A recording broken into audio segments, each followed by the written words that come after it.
Maktada Diamond Radio Channel gi PUKNING WAROL thorom tabiri bisingbu James Sagurjamna taram nokchari loina koknona khurumjari loina ngasigi khoi gi season azari number 9077282001 hariba number se hangdokchari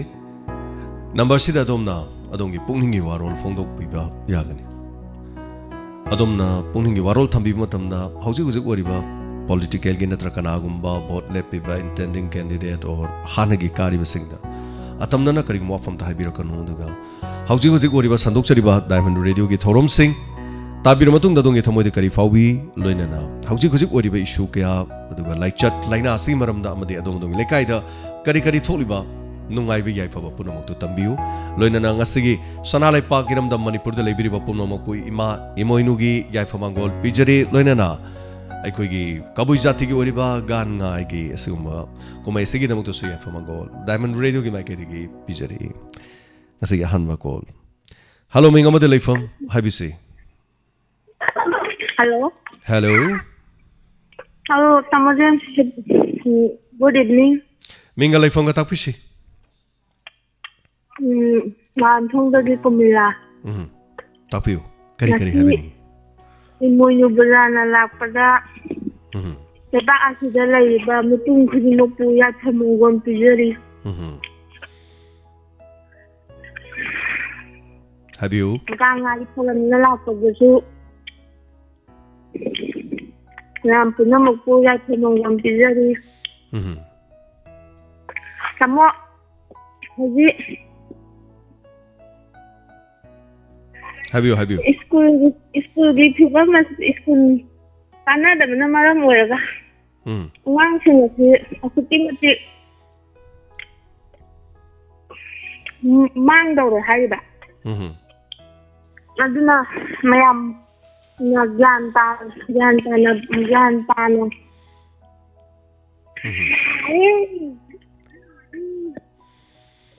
Thagachari thorom saruga biboko thank you so much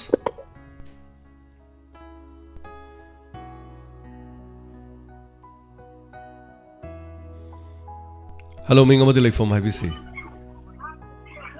hello minga leifam ga tapisi sa rauji se kene le sing thagal lakna hangam hawai lut pale tawjare ba pakhong khong lak gi wai khong go den koi echo engineer jing number do khang da ba oho khang karai wai dono thajan birisi bo mapam lokpham na chingbo do habiramo kadai kadai wai dono thajali do haibna hoji ke akhoi gi thoro ga chauba makha ai ta ra khoi gi mela kondagi na hokam ta ba gi soi makha ji ge oh ising thajala ba ising thajala hawai hangam aduki matik thoe ti kana na tai cha pu ga do ni no kana ne sing pu ba no ti gan khangjani ba ada echo engineer jing gi on je khangbi ra ga di amukta madu sumaina su tobiro khoidi madu khangjade so engineer gi number so khoidi adubu oza samai tobiro dikti social media gi matamni adomna video mate ma sembiro minute ani ho mari manga gi video ma sembiro hojikti social media yamna thaure social media fajana season radi aduma soidini yongni khale adomna video du nambiro fajana nambira ga video du da haitare kara mong tana nambiro video du phone number da thak thak nik tabida hariba lofam sidi sing change sumaina tawre madu uhan biraba madugane khoi gi chief minister gi magi tongan ba whatsapp number ga dum laibani chief minister response fazana dum tawbani sar sumai tawdana sigum si tawre masi amuktang yengbiu ga haidna whatsapp ta ga thaba si so dum kana bani haitare khoi gi sigum si su aduga simak natrasu adumna nungai train hairiga su adumna hauji kandi khoi gi page mayam leire samna hairba diamond gi page leijai masidaida adomna dum ekhoi da video do thabira kusu kaisu kaiba leite ekhoi gi mi lak mari kare hana leijari ba sidaida video do thagal aga mari leinaba singni yengsin biu ising thajan birak na lokpam sing si thumme mahi marong mangle mari leinaba singna amukte yengsin biu haina thagat khirga loire kana gumom to saigum singangum si mari leinaba singna response to soidena lawrakane na khalle ana social media gi sigumba thauraba khulai ase season na si masina khoi kana gumom da tamna na chaibana te ngangbana te masina mathau tawrak lagadi aikhoigi punumakya phabo ge dorim so adma haije ge thagachari Sarburjen saruga birakwa duga mathangi kolar madam khudong saba pijage ngarang gi oina case masing ngarang haibidi ngasi haitare ngarang gi ngasi u lokthuk jabani positive ngarang mi chamaga yankhai manga oi aduga nahana chani ge sumna taruk oi adugi mamang duna chama tra truk oi mayam yengbiro khojing nongmogi oirek biba hana kuntrani phu yankhai saibau da leiru rabani aduba laina si hengalaga hantak mayam hengkalami se karina no haibado miyam panomak nei nabiro kanana no hengkali se karigi damakta no haibase masigi fall do miyam na nei nabiba hobiro aduna aina so hana yam haijakre ko aidi corona sunna jarurabani na corona na base fagi nate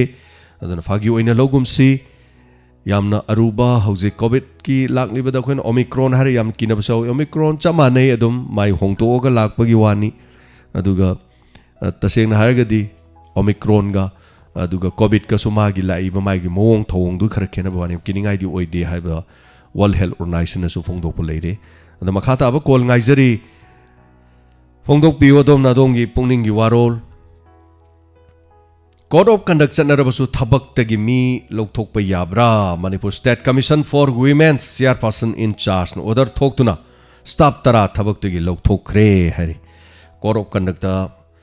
thabak lokthok e haiba pawma huyalan pawgi nasigi wafam yauri aduga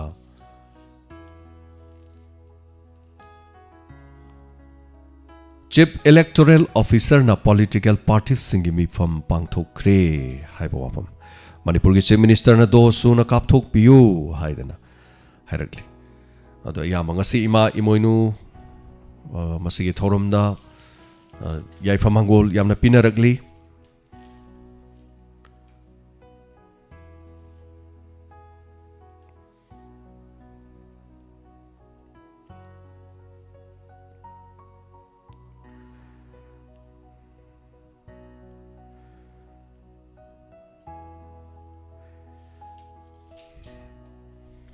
Hello, minga ma delay from IBC. Hello. Takhen nagi pamone. Madam so phone yam phangba oire phone se diamond gi popular caller hai tare ne ko phone se dum yam phajana phangba singi manung da oire tapiu madam kari habi ningi Ngarang dang ya thing mai tai ai do loi bau tai khai ga do yam phajai hai ge na tau gara pa. yam nungai jai sina loi biro bro. Oh hayeng rupa tahum da ka pakke diamond rupa sama oi do ana bagi pang ni habido digi sama jama ti gero. Hoi hoi hoi hoi. Ngati ka ko da bami do thabagam chin ba. Di hai ge tau gara pani da sam. Thank you madam. Yam thawai yawi yam nungsi biba diamond radio bu nungsi biba hai tare. Aduga thagachari awana gi damake sakoi shell khar khaijari khairi basi maroina hoje cancer gi patient ama aduga kidney gi su patient ama aduga ramanand gi sukhra aduga ramanand mateng pangi ba koi chaldu gi sukhra hai tare. Hello minga madi leifam tapi si. Hello. Minga madi leifam hai biu. Asa tabi yabra. Tajari yam singna. Ade. Kumsi gi anaubu sahi anaubu lakuma sahi sida ahamda diamond ni diobu kupiri bisa khuri makta ye kuma gonti jari taram nok chari khoina so pijari haibiu cha matam kuire bagi matam da ngasi di ahan bo ina sare ko neja bo phamjari dubu ajening ba thorom thauda mayam di yami adubu marun hade di bambang oina sari ba bagi kaking no lam khai degi na thai bere sta ba lambi sida andege election mamang tin nang na mo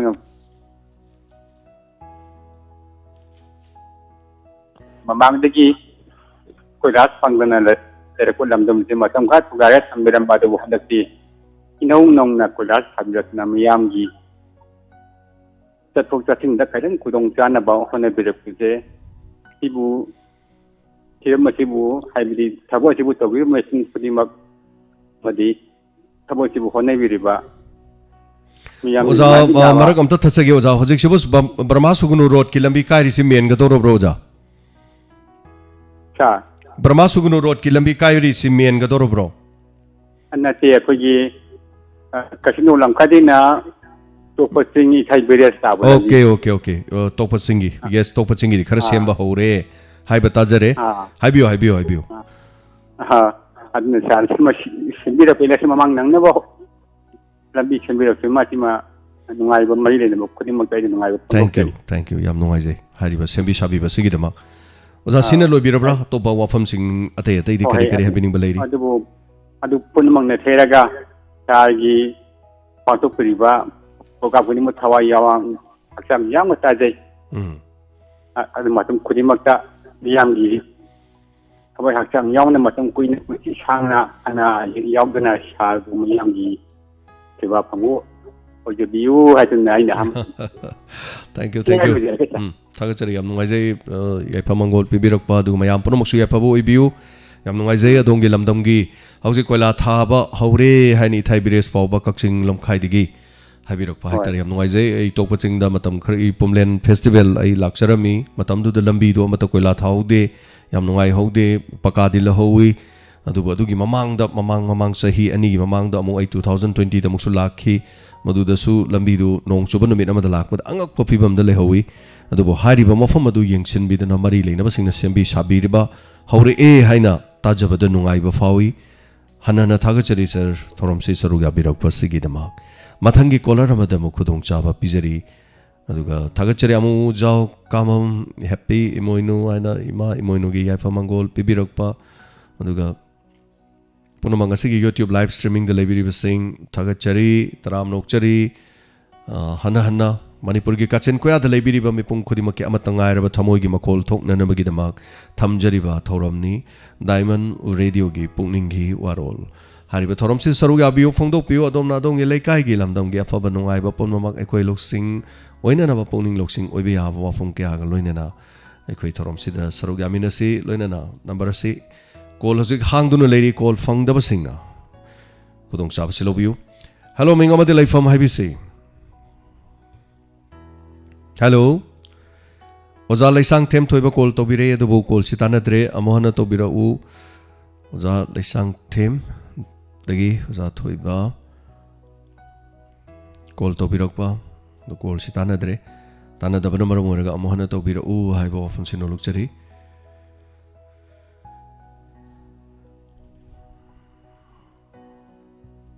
hello Zathoiba phone or radio dagi kitang chathok piro habi si tazare ke radio do thambiramo duga habiu kari happening ai ji diamond ji do ta do yam noi je kan mau ja koi sadok piram ba digital film ji koi lila sadok bugi masigi pungfam sida koi apka amanu amutan sadok bi yaro dra khan ji do ta Madu giso haina ba yana ba do adana to busyam layo ja problem jam lay hai tare magi mapu ya ba copyright adu adana yes thabe ya ba khrasul lay tabdi natte khra dil lay adu khra ya da ba adu adana to busu laye adu nani oja adu matam khra le raga dum lakna na bodi hona jarake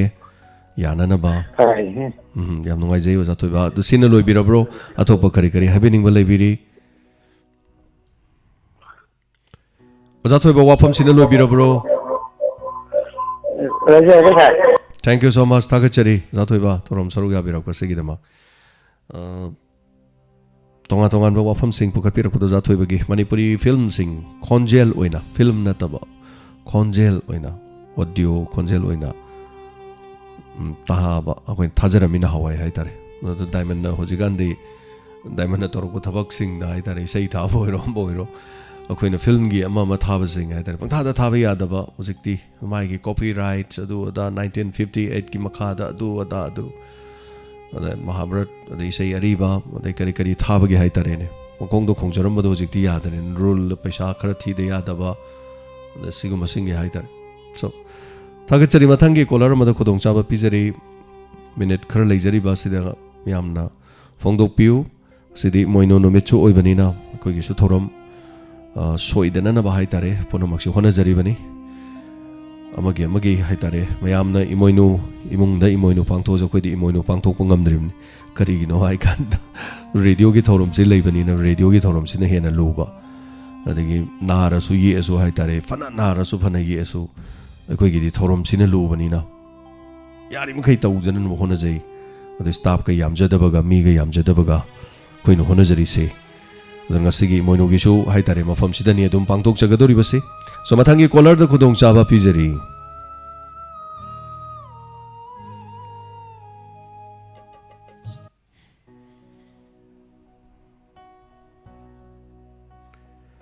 If Mongol yam pibiring asi moinugi nagi pull up samjan jaraga loina pibirak liba punamak thank you so much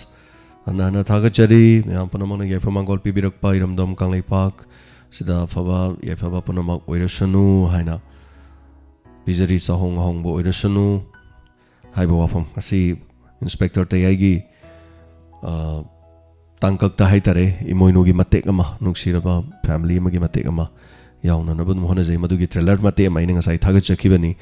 Facebook amadi YouTube ta miyamna soidani yengbi horengi tangka kamdo godori ge habado matek amatang haitare minute mari kak thaga chakibani miyamna so yengbi nungsi biba inspector tayai gi nungsi biba singna haitare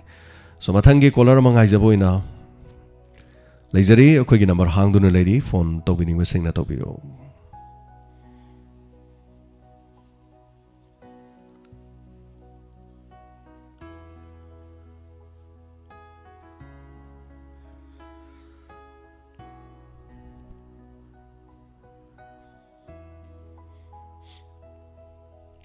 Mem sa sagol sem Madam na dum taujani da na tapire Madam na tawro so ko yaudrdi yarabra ise yawbo fangjadre habani da ayamana khoi gidi hundok pa yade atatai ni ai tare laithok pa yade nara su laithok pa yade thorom leira su imagi pagi lekhidabagi usop kala su lei thada banang de aduna khoina thawai yauna khoina honajabe se ai tare ko hello Mingalai Fonga Tapisi. Nah, ay Mingkawong dagi angoksna. Taram Loksari angoksna, have you? Kari happening. Sabigi Kanumta Hangjagita Unisha. Have you? Akoy Hojikse. Angangjing Ayamba school ka bakara hauruba boarding the labor kada wakara yaw isa. Ado boarding the Tangiva Angangjing kara yaw by you angam yogdisa. Ado laiba irang jigi kari jigi fibam ji yer moji makata na thambada ya kidra yar roja sargi knowledge kai level khangani tawjar ko cha ai gi mot di mase smai to bi yai boarding the lady sing se boarding da tum lei bi yai kanam ta contact tong na dri hai tare boarding da tum lei sino ai gi mot di oza sing su mayum da chalhandraba aduga ekoi yaring ge hai tare boarding gi oza sing na tonga laba school gi de boarding gi na ma boarding gi ana ama Masi Kaidok Piraga School gi authority ne tawba yaba makhakti karino haragadi boarding the lady basing do kana amta loina handaba aduga mana masing lawba makhoi gi chathok chachin tawri basing do angang singa contact le handaba aduragadi boarding chodum chalai ba yani school chodum chalai ba yani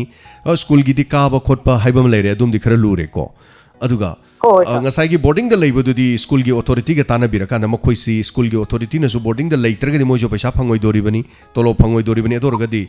amadu angang sing do fajana atopaga contact lei handana moina fajana thambiraga de agi motadi yamna kai dong mande sumaina tawbusi yam yawnai hai tare hujik se pare sa thank you ngarang inspector tayar do sa hoi ai yam nungai je sa ado ngasi je imoinu gatang ningsing amane sa hoi ado gangai oiramdo amuka hena mu nungai ba hai tare ni yes aikoi gi imoinu ima khakta natte aduna gan ngai suni aduna gan ngai gi su hai tare thank you so much sonda su kabui gi jati mo oina gangmai yauri banina john gangmai gi yenga ga hai tare ko aduna mase akoina pusanjari se masini kanglu khodimak manipur da lady bse akoina hai tare akoina akoi khakta nataba akoina laiminari bu khunda minari bu punam ku ikai khumnar kanda akoi gi su mini ikai khumnar kadorim ni hai tare aduni so thank you so much thorum sida haibirakwa aina igi cha du luna to guna taba isa ga tinariba isa gi mama na budu so aina luna to taradi makhoi gi mama mapa duna su aigi isa du su soidena luna to gane aduni masi matang hai tare so hello ming amade leifam hai bisi hello da James I to jai ai poma lom da gi happiness tapiu kari habiningi hantak chahi gi anau hoina da James tawi samta pijage tawbani da habiu inspector tayar je yamna pukning loksing yamna ojai da James ngasi imoinuga loinana da James na taro khutimakta mai pakpo orizanona wisam ta pijage tawwa thagachari mai pakcha boizage yam nungai jai mi am panamaksu sakhutpa sahong ahongba maruina ahal loiraba yumda leiriba ibendau aduga idhau leiriba mayam panampu yam nungsibiu yamna luna tobiu ahalaman sing se khoina leiringi matamda dine yam thudokna khoina khalludabani haitare hayeng moi leitra kan yam nungsirakpani yamna aduga akhoi amta leitre adubu leiriba haitare diamond tabiriba mayam se loina oire hauji pudi akhoi gi haitare ko aduna yam nungai jai wis bibirakpa thank you so much koi chawkhatpa oiminasi pomnamak hanana thagachari diamond gi tawge khaliba thabak singi manungda haitare aina haijabado ngarang na hanama se the waiting set mayam lakpa matamda ngak to rabasu phamada nungaina na ba urum kitang su oiba jaga da ama semba loisinjare phambam diwali phambam gi amuk sem saga doribani ai hauji yam kana pen tawdana leijare aduga topa chingdegi nungsiraba ai gi taw okena mana magi marup kaya pubiraktana adu inauk sing pubiraktana loisin birame hauji ka sigi thangnaba ka ma haitare drama gi aduga live kari tawbagi khoi discussion ga tawbagi masik ka amaga muk sem sana na yamna kan honajari aduga masigi mathangda chauba generator ma masigi mathangda muk marak sida khoi antenna thangkalaga diamond radio ge signal si haujik leiriba signal si kitang shengan ba haitare hanagi antenna gi kano duni khoi na season nari se aduna masi chap chaba masu semungam bo oijage haibo wapum jini tension jaraka na mathang caller ma leire hello ming amade leifom haibi se Warang kunong ni. Mabati kawe. Kanyo ibu kanyo pungning gi waron pung kaya dagi no hau bose. Pungning gi warol pung taseng madi pung baro makai ni adubu kariguma matamna baro makai je dum theng ba yawi maroina internet kuma kariguma ya da ba khotba yawraga di ko. Ai pang da ba thi ba che yawa ba. Ta hangge na pung kaya no. Thagachari soidana dum tabiu pung amagi sai manung da dum ta thi ba dum soidana tholokani soidana tabiu haina haijage aduga akoina tawjari ba thabak sigi haitare ko internet based haitare internet sam based tawi aduga sometimes adum khara dum chena ba dum yawi mathangi caller amada khudong chaba mu pijari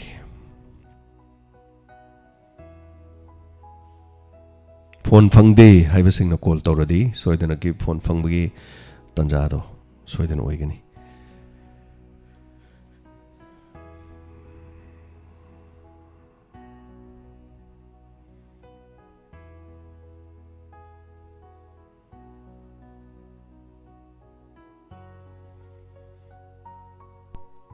hello minga mate like from IBC Hello sir ai khangabok lamlong bazar dagi Premila laima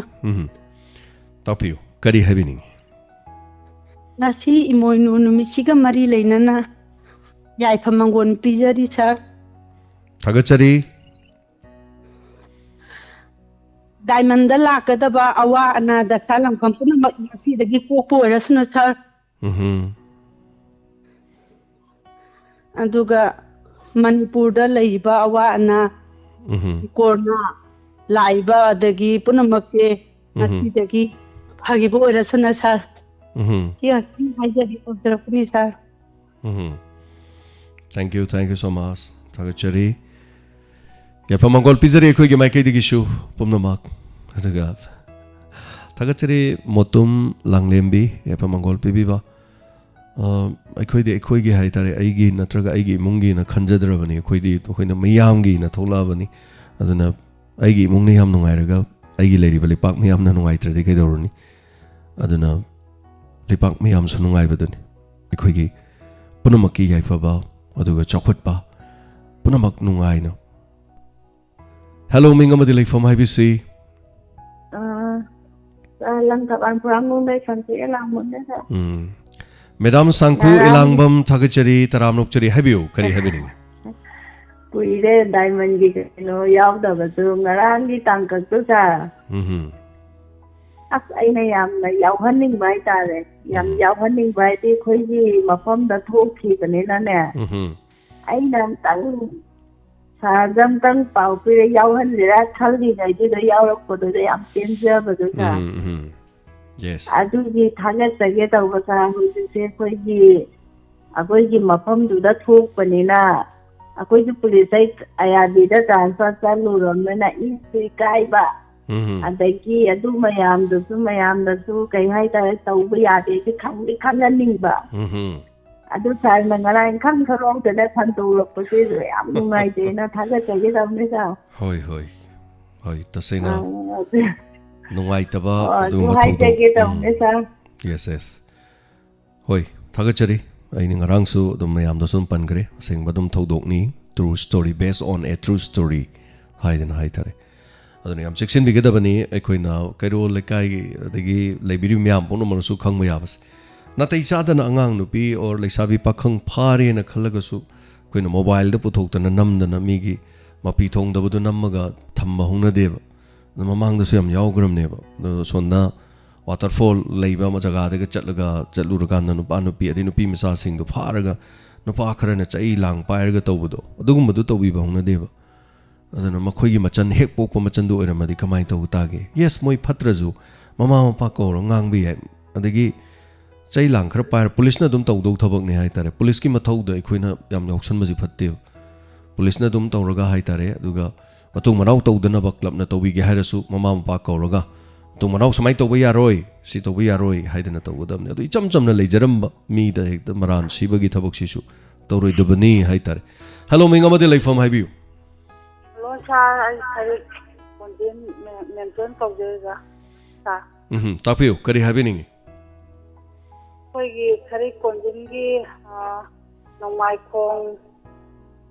नोंमाइखोंग तु cooking खुनो चाबा लंबी जे सा मतम कुइनगी ममांगदगी सेंबियु हाबदो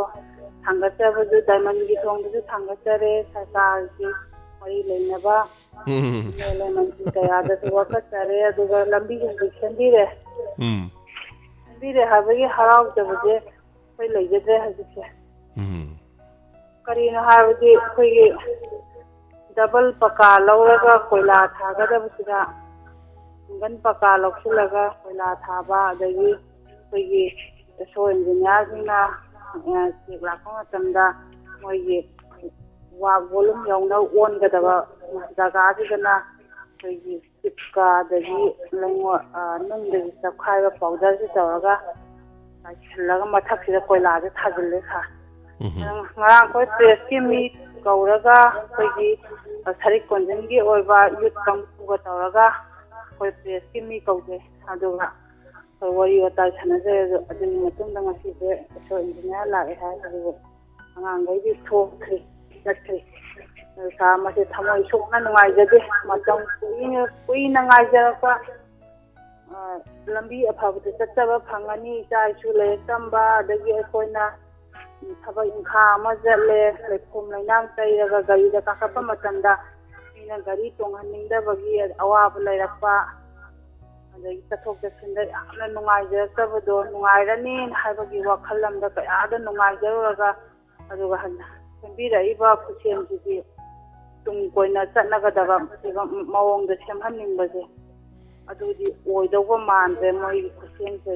ꯍꯣꯏ ꯌꯥꯝ ꯇꯥꯡꯅ ꯁꯦꯝꯃꯛꯄꯅꯤꯅ ꯌꯥꯝ ꯐꯅ ꯁꯦꯝꯍꯟꯅꯤꯡꯉꯤ ꯍꯥꯏꯕꯅꯤ ꯑꯗꯣ ꯃꯦꯗꯝꯒꯤ ꯋꯥꯐꯝꯁꯦ ꯑꯣꯟꯊꯣꯛꯅ ꯐꯖꯅꯗꯤ ꯄꯨꯈꯠꯄꯤꯔꯦ ꯑꯗꯨꯕꯨ ꯔꯦꯗꯤꯑꯣꯒ ꯅꯛꯅ ꯂꯩꯁꯟꯕꯗꯅ ꯏꯀꯣ ꯆꯠꯇꯅ ꯇꯥꯐꯝ ꯈꯪꯗꯕ ꯑꯃ ꯐꯥꯎꯍꯜꯂꯦ ꯑꯗꯨꯕꯨ ꯈꯔꯗꯤ ꯂꯧꯁꯤꯟꯖꯔꯦ ꯂꯝꯕꯤ ꯁꯦꯝꯃꯤꯕꯁꯤꯡ ꯑꯗꯨꯅ ꯈꯔ ꯃꯃꯨꯠ ꯇꯥꯅ ꯁꯦꯝꯍꯟꯅꯤꯡꯕ ꯀꯕꯛ ꯀꯕꯛ ꯇꯩꯔꯒ ꯇꯧꯕ ꯅꯠꯇꯕ ꯍꯧꯖꯤꯛ ꯁꯦꯝꯃꯝꯗꯣꯏꯗꯨꯅ ꯆꯍꯤ 5ꯗꯤ ꯂꯝꯕꯤ ꯁꯦꯝꯃꯣꯏꯗꯧꯔꯤꯕꯅꯤ ꯑꯗꯨ ꯑꯣꯏꯔꯒꯗꯤ ꯊꯥꯔꯤꯕ ꯀꯣꯏꯂꯥ ꯊꯥꯔꯛꯂꯤꯕ ꯂꯝꯕꯤ ꯁꯦꯝꯂꯛꯂꯤꯕ ꯂꯝꯕꯤꯁꯤꯅ ꯆꯍꯤ 5 ꯆꯠꯀꯗꯧꯔꯤꯕ꯭ꯔꯥ ꯍꯥꯏꯕ ꯋꯥꯍꯪ ꯑꯃꯗꯤ ꯍꯪꯅꯤꯡꯉꯥꯏ ꯂꯩꯔꯤ ꯑꯗꯨ ꯑꯣꯏꯔꯒꯗꯤ मधु मरी लेनबसिंगना फजना तौहनजनिंगी अमगी वा नत्ते हाइबा वाफमसिनी अदु यादे याद्रसु लंबी से कयाना सेमगदमनो कमाइन तौगदबनो हाइबदो मयाम लमदम मधुदा लेरिबा मयाम मानबिरगा आरटीआई एक्ट थाबियो हेक्ता कमाइन तौबिबनो हाइबदो सेंगबा खंगनबा वॉल्यूम कयाम थागदौनो कयाम पाकदौनो कोइला से कयाम पाकनी अदुगा करम्बगी प्रोजेक्ट लाकनो लुपा कयागिनो किलोमीटर कयागिनो करम्ब ठिकादारनानो हाइबदो एवरीथिंग लोइना खंगनी असेंग बचुंब खंगनबगीदमक मयाम आरटीआई एक थाबा कैसु काइदे आरटीआई एक थाबा हाइबसी सिंगनब नत्ते खंगदबदु खंगनबगीदमक असेंग बसिंगना मरम चपचाबदु पियु हाइबनी पेरकलिबा रिपोर्ट अदु खोइना कोर्ट ता हेंग पुथोकदबा case थेंगनरकपा याबा मरमना pirakadoriba khumakadoriba pakhum khumgadoriba mi adunasu machin thiba yade oidaba ngangba yade aseng ba exactly madugi mayam the information do pirakani aduna RTI ek ki matang da su miyam punamang na haitare masiguma khudong sabasi lobudi yai but to code of conduct adu ada adu na leiba aduga semi si khitang naga sembiram labadi haibo wapam di lei du balaibuk thibadagi corona na chahi ani di mangkhre yeminasi mathangi corner mada khudong chapa mu pijari hello mingamadi lai from ibc hello mingalai from gatakpiu sai kurom dagi dimolane takpiu kari habiningi sagi puning ge warol jina ego tadi asuk ki matu kana bawa pira ka kano ki kari ge ligen hume aski kano itu dia kano kari do hoi habiu what una vidana sana thoram pangthok kidana sa hoi adudai duda ai kano ki ai card ki ma thangkata bani sa aduduna koi ki sa duna ai ki damakta tawbirakana ai je matam kuya disi da tana dana phangdraba ai ki ka to hai kota dana kano da bisna sonda thabirakana tawaga hangme tha ai aduna duki mati ai ha busu adagi koi sa wayang bang kumar busu ai thai le tara thaga sari sa thagachari madam bimula yam nongai sei takpirakpa aikoine sandokchagiba thorom amada yawba W Joy Kumar High Court ki member hai tare sina miyam da koina tonga wafung kya khana nei jaba aduga 3 legal aids ki makha aduga sigi makha manung channa tawgiba thabak thorom kya da hai tare muna tabi dana madugi kanaba lobiba aduga kanaba fongi takpirakpa yam nongai sei madam sinalo birabra to pakari habining balai biri aduna kanona saduna pasa mata tingdana he ai phangan bibadu da yak mai dara ai thono wara disi tana bani tana matang kuina adu ya dana sana phangan bibad dai ya ai tana thaga tari adi sa thoram tana ba bibaji ki damakta ai thaga tari ngang kai tana thank you so much masigi damakta ni ai to da listener dia do adu da ai bakchage listener de jisu gyan tadri tawba masung tawdabagi matang si mi pun be yai masung yade haibagi ko so yengminasi kari tawi haibadu yengminasi khara hantogan hantokpai thokpa laga sabong ta ai unazaragani kasu kaiba leite mathang yadrasu mathang gi thada mathang yadre mathang thada ayaba thada tang mari taba numit ama khallaga loire tang mari haibase khoi gi di diamond hodok chakiba date nina masigi date asibu kai khona jabani mari haibasida top 10 chu tang mari da pangthoi aduga listener meet chu tang mari da pangthoi aduga foundation day su tang mari da pangthoi tang mari haibase aikhoi gi laibuk phaban numit amani haina dumaina logjei hai tare so thank you so much malem ngan bi thoding jump imoinu numina lakpada iroina na khoibu yaifa mangol pibirok miyam gi seva to ngamna na ba haibirak pasigi damak thagachari aduga pomnamak asigi ming panjadragasu live streaming di yaubiri ba pomnamak yaifa mangol pibirak pa khudimak yaifa mangol koi maike de pijari aikoi da pibirak tabasu aikoi na pijari tabiri ba sing pomnamak ta pijari yaifa mangol ima imoinu gi nomita sida sahong hong ba pomnamak oirasunu loina na happy gangai hello mingamati lai from takpisi hello zai kakching dagi oda chawa tram nokchari takpisi kari wafam haibiningi ahan mamakta da wo imoinu nimina lakpasida sahong ba amadi diamond gi tawru ba khuding makta mai pakpa amadi mipum khuding makki thawjan phangbi ba aduga lamdam sida imoinu na konbi ba lamdam sida sahong ba awana khuding maktagi nathaiba amadi nungai yai paba khakta purakpa orasnu haibasi ahan bada thamja aduga ani budaja jagi kanosi mapu paraba haidi lamdam sida thoiba akoigi ozone लेयरना उपसल्लबा अखोगी पृथ्वी अखोगी लंदम सिदसु ngasai isu kayana yebo pamoja masida awat pat hendana mo kakta lokalaga ngasai gi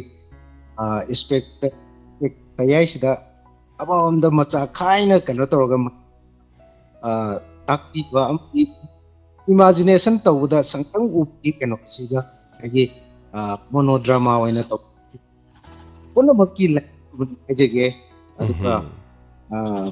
aduga ngasiki sangi train sida ujana hojik takti ba RTI gi information gi matanga adagi kano gi matanga haji base aduki matik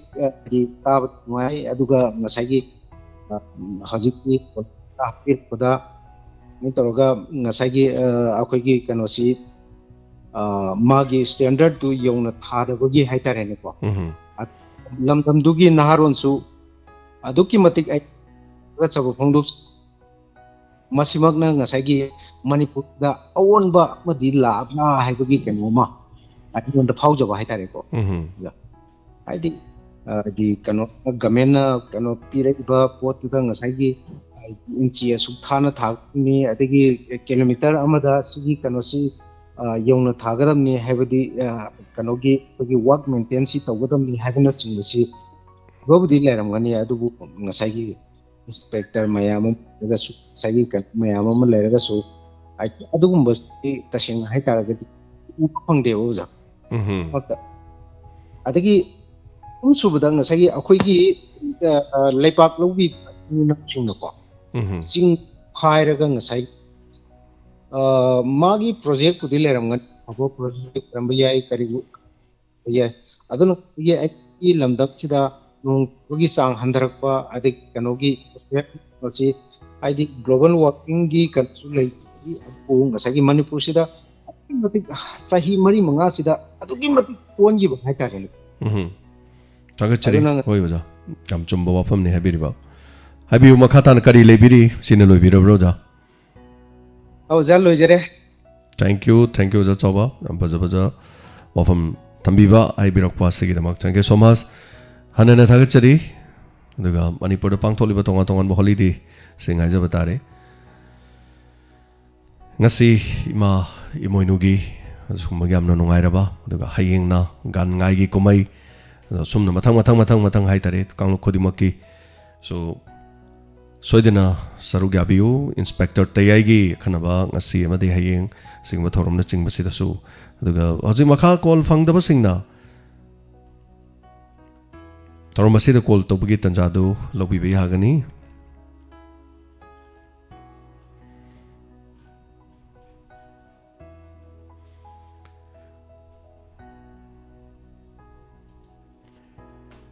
asigi live streaming de lebiri bapunamak hanana thagachari khoi makai digi yafa mangol pibirakpa khodimak ki monogi yamna yafa mangol yam pibirei so hanana thagachari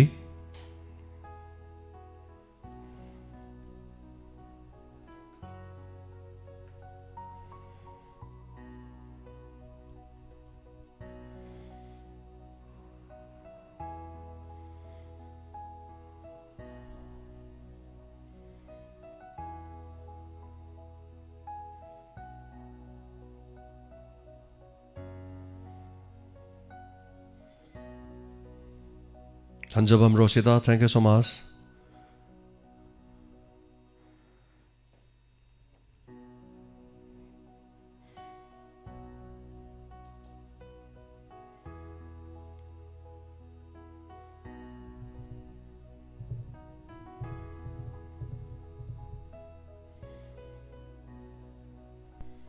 Hello, Minga Madilay from IBC.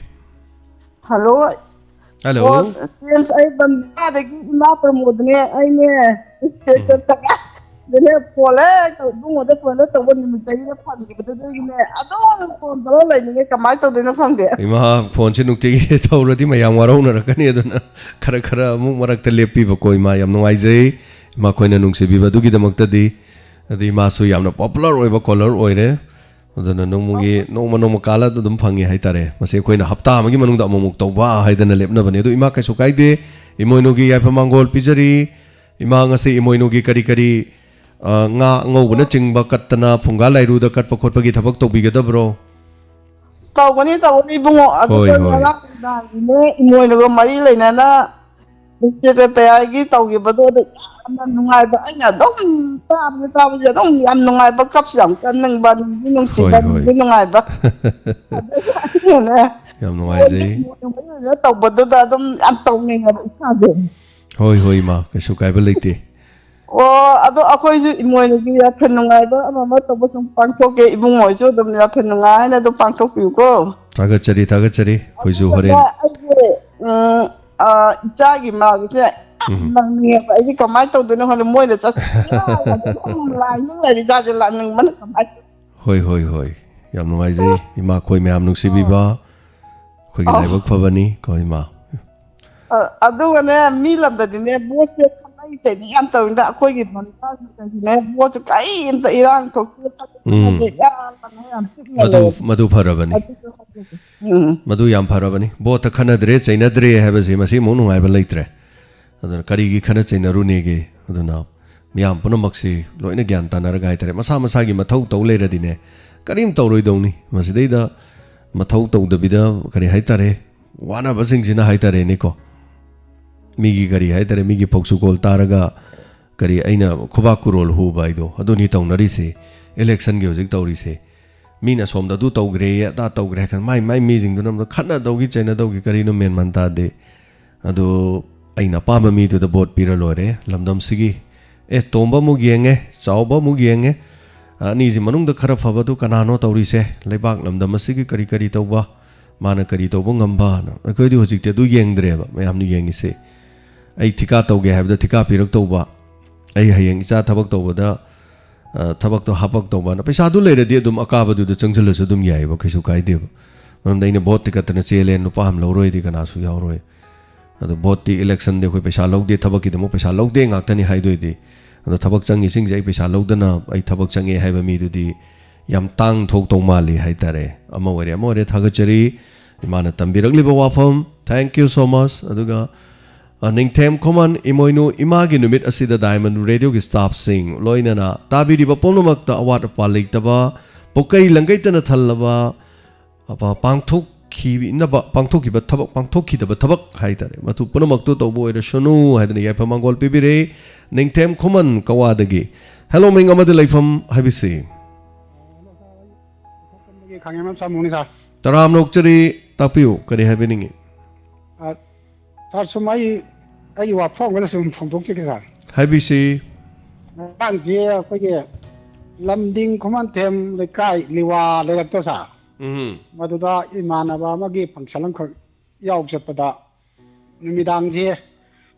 ai ge mani be am khak taw ba mani be to dai ge se sang atm pan card aadhar se sang khuri ma lo yaw ba kana gumba khunbi ba yaw ga dinuk si ba marom pang duna ai dang ma teng pang be dai na ngam khali kana nuai jang ni sa du ga ina su yam na ma teng pang je ni kai ba china bira ti yam nuai jai oza adu su Facebook ta ga dum thagat pi ba dum kanani Facebook ta samaina tahawi kholoi ha ba se pot jam phangali aduga tahori ba du gi oza gi ming laifam tamain thagat pa su yam kana bani oza du bo tabi ba yauraga di madu soidena ma ki bi birak pa Sinabirak po ishanu haidana haizagi uza thagachari thank you so much mathangi kolarama da mukudong jaba pijari hello minga madilai from habisi hello ai hairok tege ndong tapi uza kari happening ai ko disa iroi loi bi nung sa tapi iroi loi rakpi sa ngasi deina chahi kutham ujre sa dum Kisangom sumba sma traga dum gorapne chahi kuthang suresa tapiu akoi gi hairok sanam pham mamang sing leiba melen besu irosiam lei akoi go iroi dum dum lei ni nei ado sa hanati irosi partang na narak sa makhong shega machin gongun ka bi se khra to sa ado irosi yam na narak to mo to sa sibu sa matam lai chat oi duira natragana simasi loibe sing fen da taw jaw jaw bi re sa siktam ngole kitang pam ba sa ꯀꯅꯥꯒꯨꯝꯕ ꯌꯥꯎꯕꯤꯔꯒꯗꯤ ꯏꯔꯣꯏꯒꯤ ꯃꯈꯣꯡꯗ ꯁꯨꯃꯥꯏ ꯁꯨꯃꯥꯏꯅ ꯇꯧꯕꯁꯦ ꯂꯥꯏꯆꯠ ꯂꯩꯅꯥꯁꯦ ꯈꯪꯉꯗꯤꯅ ꯍꯥꯏꯕꯤꯔꯛꯄꯅꯤ ꯊꯥꯒꯠꯆꯔꯤ ꯑꯣꯀꯦꯟ ꯀꯅꯥꯒꯨꯝꯕꯅ ꯍꯥꯏꯔꯛꯄꯗꯣ ꯇꯥꯃꯤꯟꯅꯁꯤꯀꯣ ꯏꯔꯣꯏ ꯂꯣꯏꯕ ꯑꯗꯨꯒ ꯂꯧꯃꯤ ꯑꯃ ꯍꯥꯏꯇꯥꯔꯦ ꯑꯗꯨꯒ ꯏꯔꯣꯏꯗ ꯃꯈꯣꯡꯗ ꯁꯦꯛꯄ ꯅꯥꯕꯒꯤ ꯁꯤꯒꯨꯝꯃꯥꯏꯅ ꯇꯧꯏ ꯍꯥꯏꯕ ꯋꯥꯐꯝꯅꯤ ꯀꯅꯥꯒꯨꯝꯕ ꯈꯪꯕꯤꯕ ꯌꯥꯎꯔꯒꯗꯤ ꯁꯣ ꯍꯥꯏꯕꯤꯔꯛꯄ ꯑꯗꯨꯝ ꯌꯥꯏ ꯀꯩꯁꯨ ꯀꯥꯏꯕ ꯂꯩꯇꯦ ꯃꯤꯌꯥꯝꯒꯤ ꯃꯇꯦꯡꯗꯒꯤ ꯑꯅꯥꯕꯗꯨ ꯐꯔꯗꯤ ꯑꯗꯨꯝ ꯐꯕ ꯍꯥꯏꯗꯨ ꯑꯣꯏꯗꯣꯔꯤꯕꯅꯦꯕ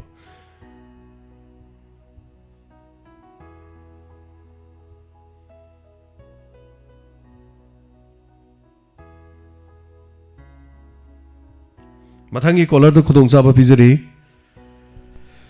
ꯍꯜꯂꯣ ꯃꯤꯡ ꯑꯃꯗ ꯂꯩꯐꯝ ꯍꯥꯏꯕꯤꯁꯤ hello sir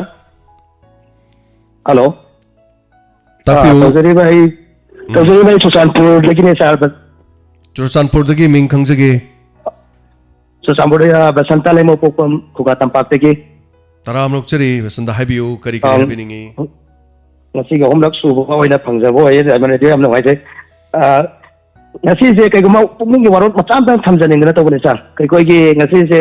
wi se mayam se imoinu ma gi adegi di gangai gi loina pipirakpa ada ai koi gi driver de su ta bane driver de se kaam tu pipirakta ba drivers de su tai ngasi je chumi drivers de su ada antuna pipirakta ba ada mayam sina ꯑꯩꯈꯣꯏ ꯗ꯭ꯔꯥꯏꯚꯔꯁꯤ ꯅꯨꯡꯁꯤꯕꯤꯗ꯭ꯔꯕ ꯖꯥꯠꯂꯥ ꯍꯥꯏꯗꯅ ꯇꯧꯕꯅꯤꯗ ꯑꯗꯣꯝꯅ ꯑꯗꯨꯝ ꯄꯤꯕꯗ ꯑꯗꯨꯝ ꯂꯣꯏꯔꯦ ꯑꯩꯈꯣꯏ ꯅꯍꯥꯟꯗꯒꯤꯗꯤ ꯂꯥꯎꯖꯕꯅꯤ ꯉꯁꯤꯁꯦ ꯄꯥꯡꯊꯣꯛꯆꯒꯅꯤ ꯍꯥꯏꯗꯅ ꯉꯁꯤꯁꯤ ꯑꯩꯈꯣꯏ ꯋꯥꯡꯖꯤꯡꯒꯤꯁꯨ ꯋꯥꯡꯖꯤꯡ ꯑꯦꯂꯥꯡꯀꯥꯏꯗ ꯄꯥꯡꯊꯣꯛꯏ ꯑꯗꯨꯒ ꯄꯨꯝꯅꯃꯛꯀꯤ ꯑꯣꯏꯅꯁꯨ ꯃꯐꯝ ꯍꯥꯏꯇꯥꯔꯦꯅꯦꯀꯣ ꯑꯩꯈꯣꯏ ꯌꯥꯝ ꯆꯥꯎꯅ ꯃꯐꯝ ꯄꯥꯡꯊꯣꯛꯏꯗꯅꯀꯣ ꯇꯥꯛꯄꯤꯌꯨ ꯇꯥꯛꯄꯤꯌꯨ ꯀꯩꯅꯣ ꯑꯩ ꯀꯃꯤꯡ ꯁꯟꯗꯦꯁꯦ ꯀꯩꯅꯣ ꯂꯝ ꯀꯣꯏꯕ ꯂꯥꯛꯀꯅꯦꯕ ꯑꯩꯈꯣꯏ ꯐꯦꯃꯤꯂꯤ ꯇꯨꯔ ꯀꯣ ꯑꯗꯨ ꯁꯥꯔ ꯂꯩꯕꯤꯒꯗꯕ꯭ꯔꯥ ꯁꯟꯗꯦ ꯑꯗꯨꯝ ꯂꯩꯅꯦꯅ ꯈꯜꯂꯤ ꯍꯧꯖꯤꯛꯐꯥꯎꯁꯦ ꯌꯥꯝ ꯁꯥꯡꯈ꯭ꯔꯗꯤ ꯍꯥꯏꯕ ꯉꯝꯗꯕꯁꯨ ꯌꯥꯎꯋꯤ ꯑꯗꯨꯕꯨ ꯍꯣꯏ ꯍꯟꯗꯛꯀꯤ ꯁꯟꯗꯦꯁꯦ ꯅꯠꯇꯕ ꯃꯃꯥꯡꯃꯨꯛꯀꯤ ꯁꯟꯗꯦꯗ ꯑꯩ ꯀꯣꯜ ꯇꯧꯋꯦ ꯁꯥꯔ ꯂꯤꯂꯥ ꯂꯩꯗꯅ ꯂꯩꯕꯤꯔꯝꯗꯕ ꯑꯣꯀꯦ ꯃꯃꯥꯡꯒꯤꯗꯁꯨ ꯑꯩ ꯂꯥꯛꯆꯔꯝꯃꯦ ꯐꯔꯦ ꯁꯥꯔ ꯍꯧꯖꯤꯛꯇꯤ ꯂꯤꯂꯥ ꯌꯥꯝ ꯆꯠꯇ꯭ꯔꯦ ꯂꯤꯂꯥꯁꯦ ꯑꯗꯨꯛꯀꯤ ꯃꯇꯤꯛ ꯊꯤꯡꯕꯅꯤꯅ ꯃꯤ ꯄꯨꯟꯕ ꯌꯥꯗꯦꯅꯀꯣ ꯑꯗꯨꯝ ꯑꯌꯥꯝꯕ ꯑꯗꯨꯝ ꯂꯩꯅꯦꯅ ꯈꯜꯂꯤ ꯁꯣ ꯊꯥꯒꯠꯆꯔꯤ ꯑꯌꯥꯝꯕ ꯗ꯭ꯔꯥꯏꯚꯔꯁꯀꯤꯁꯨ ꯍꯥꯏꯇꯥꯔꯦ ꯏꯆꯤꯟ ꯏꯅꯥꯎꯅ ꯍꯥꯏꯕꯤꯔꯛꯄꯅꯤꯅ ꯗ꯭ꯔꯥꯏꯚꯔꯒꯤ ꯂꯩꯔꯤꯕ ꯃꯌꯥꯝ ꯄꯨꯝꯅꯃꯛ ꯁꯤꯟꯐꯝꯗ ꯂꯩꯔꯤꯕ ꯄꯨꯝꯅꯃꯛ ꯊꯋꯥꯏ ꯃꯥꯡꯈ꯭ꯔꯕ ꯊꯥꯈ꯭ꯔꯕ ꯑꯗꯨꯒ ꯁꯤꯒꯨꯝꯕꯒꯤ ꯃꯌꯥꯝ ꯄꯨꯝꯅꯃꯛꯇ ꯂꯩꯕꯤꯔꯤꯕꯁꯤꯡ ꯗ꯭ꯔꯥꯏꯚꯔꯁ ꯗꯦ ꯅꯨꯃꯤꯠ ꯑꯁꯤꯒꯤꯁꯨ ꯌꯥꯏꯐ ꯃꯪꯒꯣꯜ ꯄꯤꯖꯔꯤ ꯁꯣ ꯊꯦꯡꯛ ꯌꯨ ꯁꯣ ꯃꯆ ꯂꯥꯛꯄꯤꯌꯨ ꯍꯟꯅ ꯊꯥꯒꯠꯆꯔꯤ ꯗ꯭ꯔꯥꯏꯚꯔꯁꯤꯡꯅ ꯑꯩꯈꯣꯏꯒꯤꯕꯨ ꯀꯔꯤ ꯍꯥꯏꯇꯥꯔꯦ ꯊꯋꯥꯏ ꯀꯌꯥ ꯄꯨꯗꯨꯅ ꯆꯠꯂꯤꯕꯅꯤ ꯃꯐꯝ ꯑꯃꯗꯒꯤ ꯑꯃꯗ ꯀꯌꯥ ꯑꯃ ꯐꯥꯔꯒ ꯄꯨꯜꯂꯒ ꯍꯥꯠꯈꯤꯕ ꯀꯌꯥ ꯌꯥꯎꯈ꯭ꯔꯕꯅꯤ ꯑꯗꯨꯒ ꯁꯦꯜꯒꯤ ꯗꯤꯃꯥꯟꯗ ꯁꯤꯈꯤꯕ ꯗ꯭ꯔꯥꯏꯚꯔ ꯀꯌꯥ ꯃꯔꯨꯝ ꯂꯩ ꯒꯥꯔꯤ ꯑꯦꯛꯁꯤꯗꯦꯟꯗ ꯁꯤꯈꯤꯕ ꯀꯌꯥ ꯂꯩ ꯏꯃꯨꯡ ꯃꯅꯨꯡ ꯄꯨꯔꯝꯕ ꯑꯍꯤꯡꯗ ꯒꯥꯔꯤ ꯊꯧꯕꯗ ꯎꯏꯔꯨꯕꯗꯒꯤ ꯀꯛꯅ ꯇꯧꯔꯨꯕꯗꯅ ꯂꯣꯈꯥꯗ ꯑꯣꯟꯊꯔꯒ ꯁꯤꯈꯤꯕ ꯃꯁꯤꯡ ꯂꯥꯛꯉꯝꯗꯅ ꯂꯩꯈ꯭ꯔꯕꯅꯤ ꯍꯜꯂꯣ ꯃꯤꯡ ꯑꯃꯗꯤ ꯂꯩꯐꯝ ꯍꯥꯏꯕꯤꯁꯤ ꯍꯜꯂꯣ ꯃꯦꯅꯥꯎ ꯇꯧꯕꯤꯔꯛꯄ ꯃꯦꯗꯝ ꯃꯦꯅꯥꯎ ꯀꯣꯜ ꯇꯥꯟꯅꯗ꯭ꯔꯦ ꯑꯃꯨꯛ ꯍꯟꯅ ꯇꯧꯕꯤꯔꯛꯄ ꯌꯥꯒꯅꯤ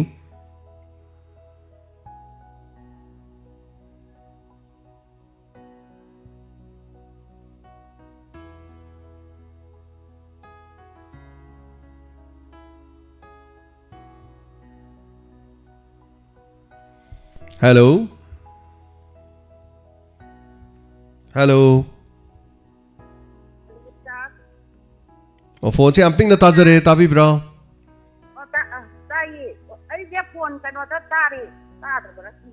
हाइबियो हाइबियो करी हाइबी नहीं हाइबियो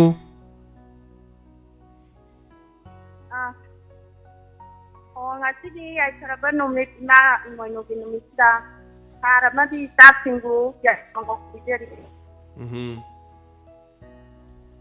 ado ngasibi numira se ado timati kuminu suda habiti takienda polaiba mayam yamna lae ngsiye yamna ngasibi aduna matam puna mata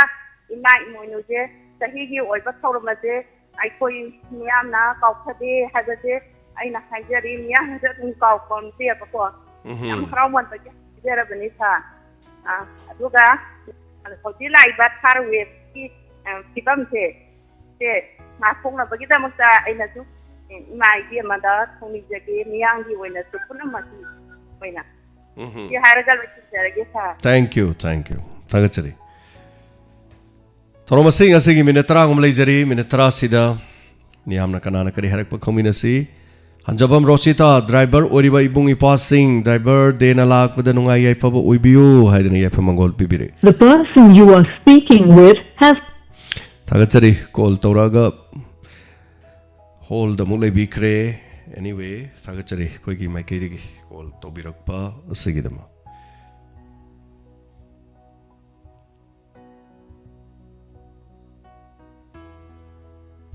Hello. Hello, hello, hello, hello, hello. Hello. Hello. Hello, sir. Tajari, have you? Sir James. Tajari, have you? Saigi iroi nai haiba makhong marai nai haibdo. Machin marai nai haibdo. Yes, have you? Athokam gi khoigi veterinary office ta chatlaga ne. Makhong nabagi khoi potas pibane ba. Tas ikhoi makhong da pai na ngai chu adai machin marai nabai chu. Patin da tar du machin marai nabai ne ba.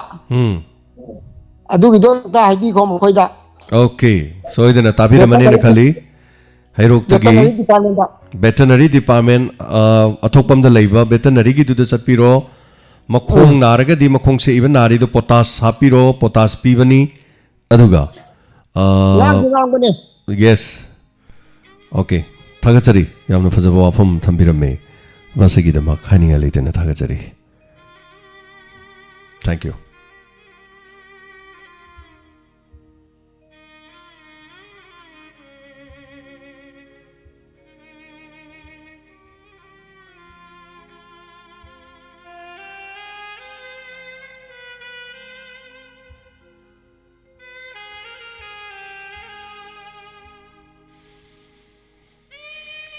Jaipamangol pibira popo namak thagachari hanana Shakespeare Lorembam thagachari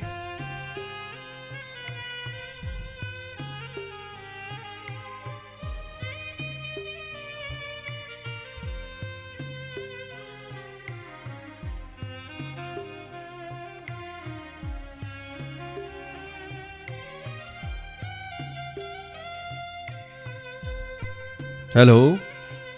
Hello. Ming leifam IBC.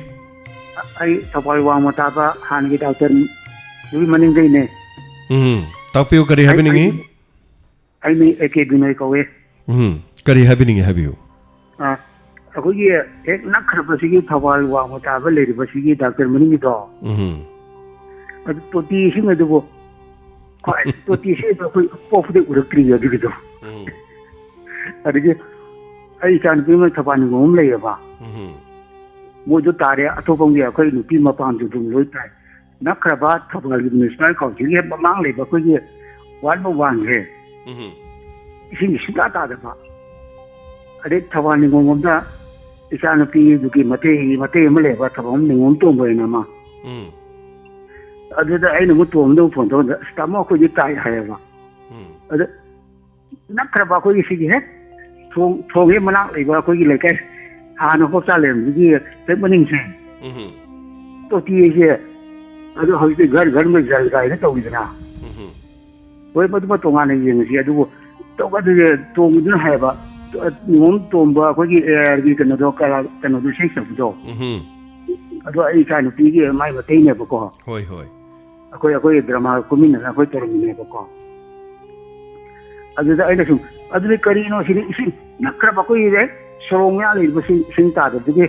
to ge sum ai moi ge kano da moi ge kansan mantri nu di ge da moi ta ge ta nu ta le tok nu adu bi do sing do ko di ek to ban chu ya le le ka sing ko phang de na sum ai da man da sum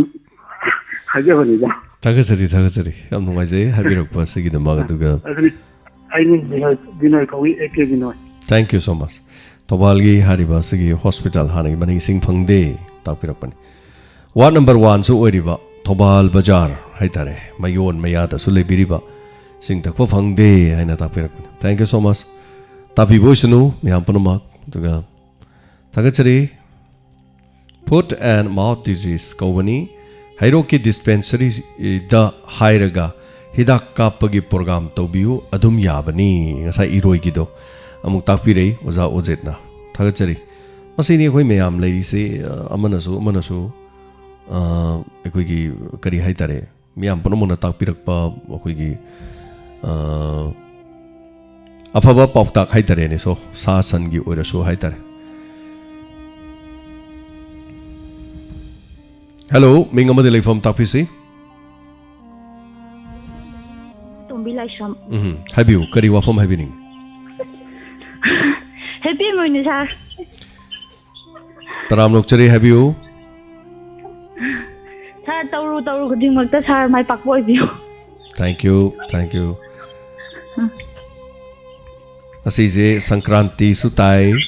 diverse ꯗꯦꯁꯨ ꯇꯥꯏ ꯑꯗꯨꯒ ꯏꯃꯥ ꯏꯃꯣꯏꯅꯨꯒꯤꯁꯨ ꯇꯥꯏ ꯍꯥꯏꯔꯤ ꯊꯥꯒꯠꯆꯔꯤ ꯌꯥꯏꯐ ꯃꯪꯒꯣꯜ ꯄꯤꯖꯔꯤ ꯄꯨꯝꯅꯃꯛ ꯁꯤꯅ ꯂꯣꯏꯕꯤꯔꯕ꯭ꯔꯥ ꯑꯇꯣꯞꯄ ꯀꯔꯤ ꯍꯥꯏꯕꯤꯅꯤꯡꯕ ꯂꯩꯕꯤꯔꯤ ꯁꯥꯔ ꯄꯥꯈꯠꯈ꯭ꯔꯦ ꯉꯁꯤꯒꯤꯗꯤ ꯁꯤꯗ ꯑꯣꯏꯅ ꯂꯣꯏꯖꯔꯒꯦ ꯊꯦꯡꯛ ꯌꯨ ꯁꯣ ꯃꯆ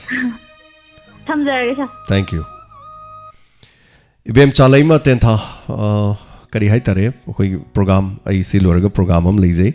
ꯑꯗꯨꯅ ꯄ꯭ꯔꯣꯒ꯭ꯔꯥꯝꯗꯨꯒꯤ ꯍꯥꯏꯇꯥꯔꯦ ꯑꯩ ꯂꯤꯁ ꯑꯃ ꯌꯦꯡꯖꯕꯅꯤ ꯑꯗꯨꯒ ꯑꯣꯟꯊꯣꯛꯄ ꯑꯗꯣꯝꯅ ꯋꯥꯐꯝ ꯑꯃ ꯍꯥꯏꯕꯤꯔꯦ ꯑꯗꯨꯒ ꯃꯤꯔꯛ ꯇꯤꯟꯕ ꯃꯇꯝꯗ ꯑꯗꯨꯒꯨꯝꯕ ꯋꯥꯍꯩꯗꯣ ꯍꯥꯏꯕꯤꯒꯅꯨ ꯑꯗꯨꯒ ꯂꯥꯟꯅꯁꯨ ꯎꯕꯤꯒꯅꯨ ꯑꯩꯈꯣꯏ ꯌꯥꯝ ꯐꯖꯅ ꯑꯩꯈꯣꯏ ꯆꯨꯝꯅ ꯈꯟꯕ ꯇꯝꯁꯤ ꯊꯥꯒꯠꯆꯔꯤ ꯍꯦꯜꯂꯣ ꯃꯤꯡ ꯑꯃꯗꯤ ꯂꯩꯐꯝ ꯍꯥꯏꯕꯤꯁꯤ ꯍꯦꯜꯂꯣ ꯐꯣꯟꯁꯦ ꯉꯥꯡꯅ ꯇꯧꯕ ꯃꯥꯜꯂꯦ 282001 ꯍꯥꯏꯗꯅ ꯇꯧ ꯂꯩꯔꯦ ꯊꯥꯒꯠꯆꯔꯤ ꯌꯥꯏꯐꯕ ꯄꯨꯝꯅꯃꯛ ꯉꯁꯤꯒꯤ ꯑꯐꯕ ꯑꯣꯏꯔꯁꯅꯨ ꯍꯥꯏꯅ ꯃꯤꯌꯥꯝ ꯄꯨꯝꯅꯃꯛꯇ ꯌꯥꯏꯐꯕꯗꯨ ꯄꯤꯖꯔꯤ ꯃꯇꯦꯡ ꯄꯥꯡꯕꯤꯔꯛꯄ ꯈꯔꯁꯨ ꯉꯁꯤꯒꯤ ꯂꯥꯎꯊꯣꯛꯆꯒꯦ ꯊꯧꯔꯝ ꯂꯣꯏꯁꯤꯟꯖꯔꯛꯄꯗ ꯂꯣꯏꯒꯗꯕ ꯃꯤꯅꯤꯠ ꯈꯔꯇꯃꯛꯁꯨ ꯉꯥꯏꯔꯦ ꯏꯃꯥ ꯏꯃꯣꯏꯅꯨꯒꯤ ꯌꯥꯏꯐꯕ ꯌꯥꯝꯅ ꯄꯤꯕꯤꯔꯦ ꯊꯥꯒꯠꯆꯔꯤ ꯃꯀꯔ ꯁꯪꯀ꯭ꯔꯥꯟꯇꯤ ꯍꯥꯏꯕꯗꯤ ꯑꯃꯝꯕꯕꯨ ꯑꯉꯥꯟꯕ ꯃꯥꯏꯊꯤꯕ ꯄꯤꯕꯅꯤ ꯅ ꯇꯥꯛꯄꯤꯔꯦ ꯊꯥꯒꯠꯆꯔꯤ ꯊꯣꯏꯗꯤꯡ ꯆꯥꯕ ꯅꯨꯃꯤꯠ ꯍꯨꯏ ꯑꯣꯟꯗꯅꯕ ꯊꯣꯏꯗꯤꯡ ꯆꯥꯏ ꯍꯥꯏꯕꯗꯣ ꯑꯉꯥꯡ ꯑꯣꯏꯔꯤꯉꯩꯗ ꯌꯥꯝ ꯆꯥꯔꯛꯏ ꯍꯥꯏꯇꯥꯔꯦ ꯑꯗꯨ ꯃꯥꯏ ꯙꯔꯃꯒꯤꯅꯤ ꯙꯔꯃ ꯑꯃꯒ ꯃꯥꯟꯅꯗꯦ ꯕꯠ ꯂꯦꯠ ꯑꯃꯒꯁꯨ ꯂꯣꯏꯅ ꯏꯀꯥꯏ ꯈꯨꯝꯅꯕꯒꯗꯕꯅꯤ ꯍꯥꯏꯇꯥꯔꯦ ꯄꯨꯝꯅꯃꯛꯁꯤ ꯍꯜꯂꯣ ꯃꯤꯡ ꯑꯃꯗꯤ ꯂꯩꯐꯝ ꯍꯥꯏꯕꯤꯁꯤ ꯇꯥꯃꯣꯁꯦ ꯆꯠꯇ꯭ꯔꯣ ꯍꯣꯏ ꯇꯥꯛꯄꯤꯌꯨ ꯃꯤꯡꯒ ꯂꯩꯐꯝꯒ ꯍꯥꯏꯕꯤꯁꯤ ꯇꯥꯃꯣ ꯀꯩꯅꯣꯅꯦ ꯑꯩ ꯇꯣꯔꯕꯨꯡ ꯕꯪꯂꯥꯗꯒꯤ ꯋꯥꯡꯈꯦꯝ ꯕꯣꯕꯣ ꯀꯧꯖꯩꯕꯀꯣ ꯇꯥꯛꯄꯤꯌꯨ ꯀꯔꯤ ꯋꯥꯐꯝ ꯍꯥꯏꯕꯤꯅꯤꯡꯉꯤ ꯋꯥꯡꯈꯦꯝ ꯂꯟꯗꯣꯅꯤꯒꯤ ꯃꯆꯥꯅꯨꯄꯤꯅꯦ ꯃꯆꯥꯅꯨꯄꯥꯅꯦ ꯑꯩꯒꯤ ꯏꯃꯥꯁꯨ ꯀꯩꯅꯣꯅꯦꯕ ꯑꯩꯈꯣꯏꯒꯤ ꯀꯦꯟꯁꯔ ꯄꯦꯁꯦꯟꯅꯦꯕꯀꯣ ꯑꯗꯣ ꯏꯃꯥꯅ ꯀꯩꯅꯣ ꯀꯥꯏ ꯂꯝꯒꯦꯕ ꯏꯃꯥ ꯂꯟꯗꯣꯅꯤꯅꯦ ꯍꯥꯏꯌꯣ ꯏꯃꯥꯅ ꯑꯗꯣ ꯏꯃꯥꯅ ꯀꯩꯅꯣꯒꯤ ꯆꯠꯖꯤꯡꯒꯤ ꯑꯩꯈꯣꯏꯒꯤ ꯀꯦꯟꯁꯔꯒꯤ ꯄꯦꯁꯦꯟ ꯑꯃꯈꯛꯀꯤ ꯃꯇꯦꯡ ꯄꯥꯡꯖꯅꯤꯡꯕ ꯏꯃꯥꯅ ꯑꯗꯨꯅ ꯑꯩꯅ ꯇꯥꯃꯣꯗ ꯑꯩꯅ ꯄꯩꯁꯥ खितंग कापथरके तौबा इमासी लंदोनी तोरबुंगीदुरो तोरबुंगी मादो इमागी दी फिबम कमाई तौरगे इमागी फिबम जे तमो डॉक्टर नबुदी खरा फगलेना लाखरे दो मसा खितंग नुवायते आइदो हजिसे बबिनादा खुगी नो तो बुलाई बा कुई से 155 तो टेस्ट तो बुलाई बा ngसी je hojil ji babinaदा leiri ba hoi hoi ade imana amta ka phije ni ngai jita na na tawri ni ma ima da suna hawai na ba horok ba dengon da tam khrabane ai ga swari sana khrabane samai samai to dana macha no pan layengi ngamna na honari haidena adu khara fari e na haigba tabadi handak si khara hore e hagum su ta ki ba haitar adu bu na duna leiri ba imana mo hoi na duna leiri ba imana mo onsilaga mo कि अखोगी cancer नारिबदु मतेंग पांगजगे हाइदन इमान हाइबिरकपने सिना लोबिरबरा दुदि करी करी हाइबिनिंग बलेबिरी account number तामुगी केनो अखोगी जीपे number दम ता एवंदा message थाबिरक पयारगति okay आई थोरम सि लोइरगा ओइना थाजरगे थागजरी थैंक यू सो मच आई सोइदन थाजरके इमासु नाबा फबो ओरेसुनु इमासु babinada test to lakmani adu cancer nariba masamang namo haitaren atopa cancer na ba patient namagi do mating pangi haisi yes koi khara honari pesa kha khaijan na dana mayam na pibirak pasing tungsin jaraga khara pang na badum honajari haitare amawari thagachari hello me ngamadi life from haibiu sir Hanjabam Nandi Kisor, Haito Letang Pudisar. Tapiu, Kari happening. Sarai Wapam Petuksani Mazar. Have you? I koi Saito Nisar. I koi the Sahi Nipan for a Patiki Sarko and Pataki. Masi about the Koi Lambisi Sar. Quom, or don't see about the ladies. Yes. Adoga Koi like I see about the Sar. Tang wishing Maranka and Punkisha. Simatang Sar Maria in our Singna Junction Biraga. Simatang Dipang and View and Hajawasa. Yes, I'm not Jumbo of Humney. A koi Manipurgi Saruk Amanatrabra. A koi Lady Bumayam Sidi Koi di Manipurgi Prajana Trabra. A koi Lambi Tong Kram Kana Sembiduino, Kanana Sembiduino Hivo from the Haiter. I cite on the Luxury Minoma, Madu Kitang de Quire, Sahi Kragima Mang, Daduga, Matamdu to Zulambi Yampo, the Haiter, Tona Pat Kidre, Aduga Saitongi Bazar, Maktada, Kaitel Maktada, Lila Masusanarami, Adu Mafam Duda, Assam Rifle, Bazar Dum Lehowi, Muslim Lehowi, Mianza Lehowi, Maite Lehowi, Kaitel do the Yon Bamaroi Poti, Jilibi no Maram Oihowi, Machichumiko. Oh, Jilibi am Howi, Kaitel Aduga, Jilibi do, Numidang su Jilibi Howi, Haitare. Aduna. Oh, I like Jeremy. Yes, yes, yes. So, I matam do Kumayaro, Matam Haitare, Pozamari Lena Bada. Tapu. Atay sinalo brate kare happening lady. Thank you so much. Duga lamdam adudagi tambirakpa haitare khoi lambi yadre thangna bising natai chade punamak sing sin biu haibana chingba haitare tapirakpa thagachari anauba koi gari haitare khongthang ama anauba tangkak ama laktena ada fabang akta tobo irasunu lamdam masi leiriba kachin koya aduga ekhoi imphal mayol dagi lamdam tamna leikraba Haitare Manipurgi Hek Lady Kachin Koya the Lady Punamakta Yai Faba Haibedo Punamakta Weda Shanu Madu Tabi Ragamari Lane of sing now. So Nasigi Torom Sigi Mateng Pang Birakpa Kradang Maming Lok Tuk Jaging Asigi Torom Sida Aduga. Hello. Hello. Hello. Mingalay Fonga Tapisi. I come over Kai. Ming Habio. Oh, I was putting you a little. Kari Ming Kobi Bage was arguing Kari Kobi I Bage. never go here. I know my way. I now got to start putting you a message. Tapio, Habio. Kari happening have you? That's me. Sakoy me look at the music. But see, look at the Mrs. Amaro later. No Kandava Miss Maroleva. Oh, Nigi Deva Karamatakante. The Regi was Mati Mabuk Pausi, Mabukin, Pavaiti and the go. Look at the music, the young Bera way hiding towards the Yam Chumani. Noctava Museum Vera Lamne, I tare. No luck trido art hum later name on the Haitare. So anxiety, Masamatandagi Kanba, Naitom Tan. Look at the mission, Mabukin. Hoi. Tamba, the gear, Mopataba Yagaba. My tongue zego, Lilaga Chatpadava, Yahweh. Mayam no wow, no oleva, Udu Mayam Marak to the Nopi Makadang Laganet, labor noctava, so no noctava. Carino Masinas, who no trizina, Karadum Louis, but the Maito was a me pate, the Haruya Ponte. Adone ina haijai pungning wakalgi anaba mi show the mainyam togale adon maya marak tagi mina wam hairaga su itata da ba mamit chap jung adum leiba gumba adum khoi da khoina sauru ya bana te mase adum problem am ni haitare disorder am ni haitare aduna disorder do chumtho oga hidaguli charaga fan bi gai. So anyway, thank you so much sagachari wazana ba saruga birakwa nokanda ba mi khajik tang lui na hai birakwa do. So sagachari aduna Yankom Razesana, Kakching to Rail Wangma, Gawati the Leba, Duga, the family to Pirak Padalpats, Mating Pambira, Hagachari, Soro Kaibam, Manjuri, Esawa, Duga, Senjam Jamini, Senjam Tombi, Senjam Sobasini, Namjaba Mating Pambiramba, I'm on radio, the Pasum Pibiramani, Maxi Kundrakpam, malom hai man takpire malom na te nambolgi haigadabani nambolgi kidney adugi nabadu lupa chani na takpire madu isanjare